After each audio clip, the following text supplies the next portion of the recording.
Halo guys, balik lagi bersama Bang Theo di sini. Kali ini Bang Theo akan melanjutkan cerita Against the Sky Supreme.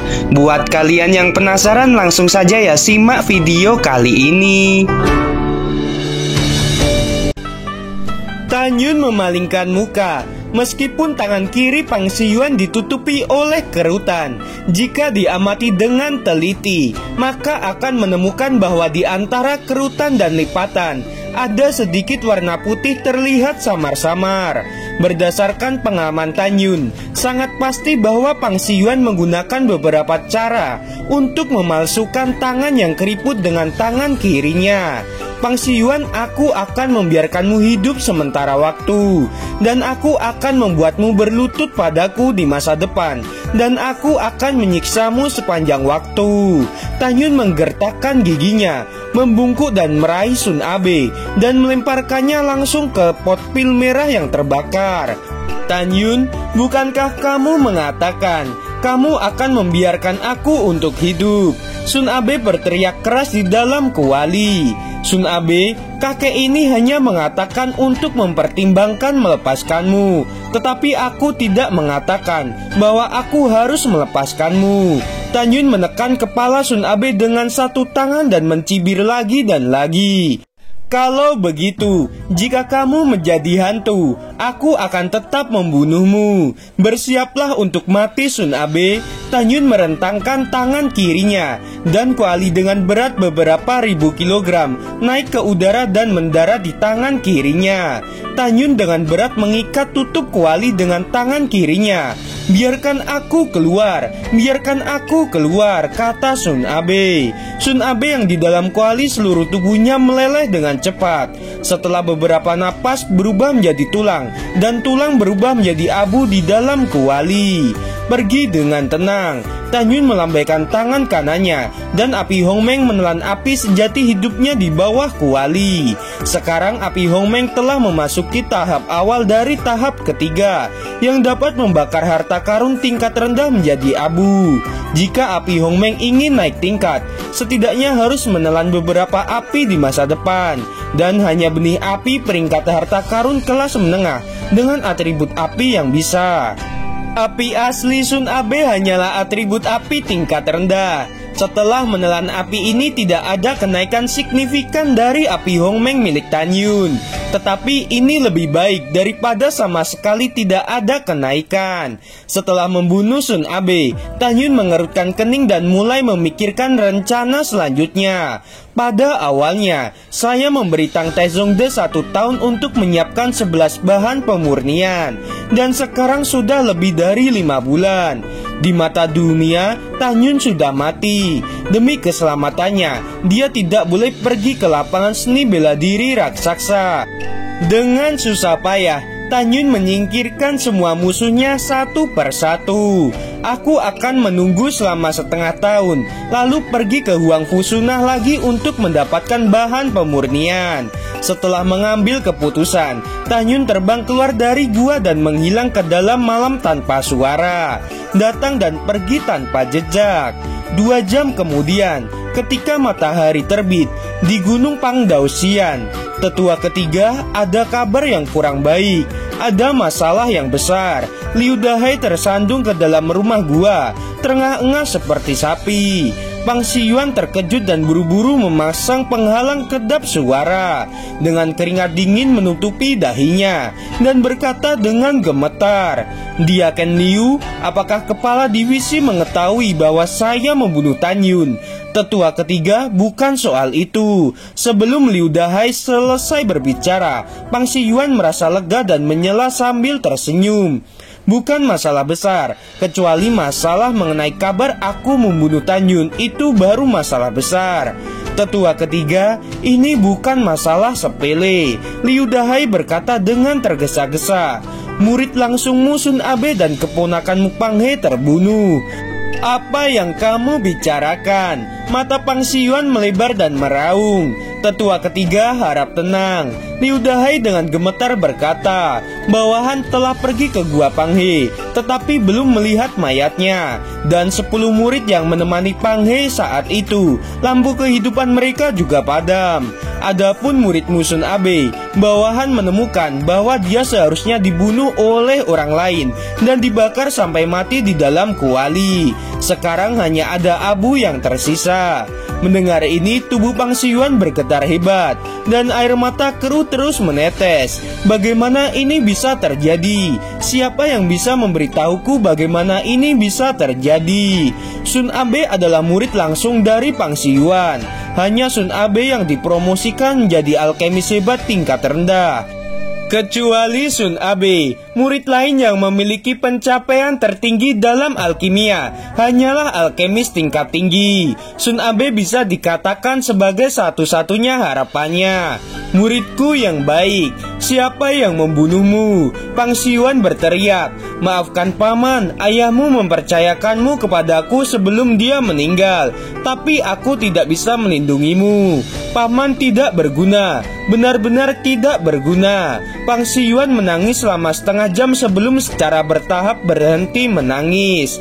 Dia benar-benar tidak bisa memikirkan siapa lagi yang memiliki dendam terhadap murid dan keponakannya setelah Tan Yun meninggal. Tetua ketiga, apa yang harus saya lakukan? Liu Dahai dengan hati-hati berkata, haruskah saya memberitahu kepala Sen Subing tentang kematian Sun Abe sekarang? Tentu saja kita harus melaporkan hal ini. Sun Abe adalah salah satu dari 3 murid jenius kami. Kematiannya masih terkait dengan kompetisi sekte kuno dalam 23 bulan kemudian. Jika kita menyembunyikannya, kepala divisi akan marah ketika dia mengetahuinya. Aku ingin meminta bantuan kepala divisi untuk mencari tahu penyebab kematian keponakan dan muridku.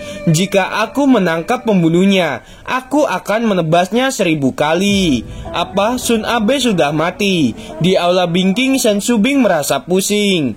Kepala bawahan telah mengabdikan seluruh hidupku untuk Sun Abe. Pangsi Yuan meneteskan air mata. Kepala, tolong bantu menyelidiki si pembunuh. Kamu bangunlah dulu. Sen Subing mengangkat alisnya, menghela napas dan berkata, tahun ini adalah musim gugur yang penting. Seorang murid seperti Tan Yun telah meninggal, dan Sun Abe juga telah meninggal. Ketika Pangsi Yuan menundukkan kepalanya dan bangkit, dia mengalihkan pandangannya dan kembali normal. Pangsi Yuan mengepalkan tidurnya, tersedak dan berkata, kepala bawahan menyela berspekulasi. Ini pasti dilakukan oleh divisi lain. Membunuh Tan Yun terlebih dahulu, dan kemudian muridku. Biarkan tetua kedua menjaga Luo Fan dan tetua keenam menjaga Song Hong. Jika keduanya terjadi sesuatu, divisi pil kita benar-benar tidak memiliki harapan. Bawahan ini harus mengatakan bahwa seseorang pasti telah mengungkapkan rahasia pendakian Tan Yun ke pagoda lantai 108. Kedelapan divisi lainnya iri pada kejeniusan dari Venapil kita, dan Tan Yun dibunuh. Setelah mendengar ini, Sen Subing terdiam untuk waktu yang lama dan kemudian berkata, apa yang kamu katakan masuk akal. Berikan perintah dan biarkan penatua kedua dan penatua keenam menjaga Luo Fan dan Song Hong dalam waktu 2 tahun. Kamu segera perintahkan muridmu untuk membawa binatang penghirup jiwa dan mencari pembunuh yang membunuh Sun Abe. 10 hari kemudian, Pangsi Yuan pergi ke Gunung Abadi Bingking lagi dan memberitahu Sen Subing bahwa orang yang membunuh Sun Abe belum ditemukan. Dan setelah membunuh Sun Abe, tidak ada nafas yang tertinggal. Pada saat yang sama, dia juga memberitahu Sen Subing, Panghe dan 10 murid lainnya pergi ke Gunung Changling untuk memberikan penghormatan kepada Tan Yun 10 hari yang lalu dan berselisih dengan murid-murid di Taman Pengobatan Lingsan. Sen Subing mengangkat alisnya setelah mendengar ini. Penatua ketiga, apa yang kamu maksud? Dengan kekuatan Panghe dan 11 orang lainnya, tidak ada murid tukang yang bisa menjadi lawan mereka. Apakah kamu curiga bahwa mereka mati di tangan King Feng? Kepala, selain dia Kensen, bawahan benar-benar tidak tahu siapa yang akan membunuh keponakanku. Pang Siyuan menggigit lidahnya dan berkata, bawahan hanya ingin Anda menyelidiki dia Kensen. Bawahan percaya bahwa kepala adalah orang yang adil, meskipun dia Kensen adalah asisten pribadi Anda. Setelah mendengar ini, Sen Subing menarik napas dalam-dalam dan berkata dengan dingin, baiklah, ini adalah penyelidikan utama. Dengan persetujuan Sen Subing, Pang Siyuan meninggalkan kuil Bingking dan kembali ke Gunung Pangdausian. Menurutnya, kematian keponakannya pasti dilakukan oleh Sen King Feng. Jika tidak, mungkinkah Tan Yun merangkak keluar dari kubur dan membunuh keponakannya? Meskipun Pang Siyuan tahu bahwa meminta Sen Subing untuk menyelidiki Sen King Feng akan membuatnya marah, Pang He adalah satu-satunya keponakannya dan dia harus melakukannya. Pang Siyuan melakukan ini karena ada tujuan lainnya, yaitu mengalihkan perhatian Sen Subing dari penyelidikan pembunuhan Tan Yun. Pang Siyuan menggunakan kematian muridnya untuk mengecoh penyelidikan Sen Subing atas kematian Tan Yun, sehingga dia dapat mengurangi kecurigaan Sen Subing terhadapnya. Tentu saja, Sen Subing bukanlah orang biasa. Dalam hatinya, Pang Siyuan dan Nuwu masih dicurigai membunuh Tan Yun. Ketika Sen Subing bertanya dan menyelidiki Sen King Feng, pada saat ini Tan Yun mengenakan kain kasa dingin bernapas kura-kura. Setelah 4 hari, dia terbang melewati 60 mil dari kehampaan dan memasuki kota Huang Fufang. Di pavilion formasi, seorang murid perempuan yang tampak seperti batu giok memandang orang yang mengenakan jubah dingin napas kura-kura dan tidak tahu bagaimana menyebutnya. Orang tua ini ingin membeli susunan ruang dan waktu terbaik di sini dan susunan hantu terbaik. Suara tua itu keluar dari mulut Tan Yun. Senior yang baik, silahkan di lantai kelima. Murid perempuan itu segera berdiri dengan hormat dan memimpin jalan ke lantai kelima. Setelah Tan Yun mengikuti murid perempuan dan datang ke lantai 5, murid perempuan itu dengan hormat berkata, pavilion formasi kami memiliki peringkat tertinggi susunan ruang dan waktu dan susunan formasi kelas tinggi ilusi. Semua hal tergantung dari sumber sihirnya. Karena digunakan selamanya, jadi harganya 10 kali lipat dari harta kelas atas dan juga 100 juta batu roh kelas menengah. Formasi ruang dan waktu tidak hanya bersifat permanen, tetapi juga melibatkan penyempurnaan ruang dan waktu. 1 hari berkultivasi dalam formasi setara dengan 1,5 hari di luar dunia. Oleh karena itu, harganya 30 kali lipat dari harta karun kelas menengah, yaitu 300 juta batu roh kelas menengah. Senior, pavilion formasi kami tidak ada diskon. Mendengar itu, Tan Yun diam-diam mengatakan bahwa ini sangat mahal, tapi butuh waktu lama untuk memperbaikinya sendiri. Jadi aku hanya bisa membelinya dengan harga tinggi. Yah, aku tahu, Tan Yun berkata dengan ringan. Saya membeli 2 set formasi. Baiklah senior, tunggu sebentar. Junior akan mengambilkannya untukmu. Murid perempuan itu berkata dengan hormat. Berjalan kerak meletakkan 2 set formasi ke dalam cincin alam semesta. Dengan hormat menyerahkan cincin alam semesta kepada Tan Yun. Murid perempuan itu tidak khawatir mengenai Tan Yun yang dapat mengambil formasi dan melarikan diri sewaktu-waktu. Ya, setelah Tan Yun menerimanya, dia mulai membayar dengan batu roh tingkat menengah dan tinggi. Setelah Tan Yun berpartisipasi dalam pelelangan terakhir kali, dia masih memiliki batu roh tingkat rendah senilai 42 miliar. Dia juga memasuki pagoda ruang dan waktu untuk berkultivasi dan menghabiskan banyak uang. Selain itu, batu roh yang diperoleh setelah membunuh diubah menjadi batu roh tingkat rendah dengan total lebih dari 40,3 miliar. Saat ini jumlah pembayaran adalah 400 juta batu roh tingkat menengah yang setara dengan 40 miliar batu roh tingkat rendah. Setelah pembayaran, Tan Yun sekarang hanya memiliki 300 batu roh kelas atas dan 300 batu roh kelas atas yang diperolehnya setelah membunuh. Sekarang bisa dikatakan uang Tan Yun sudah habis.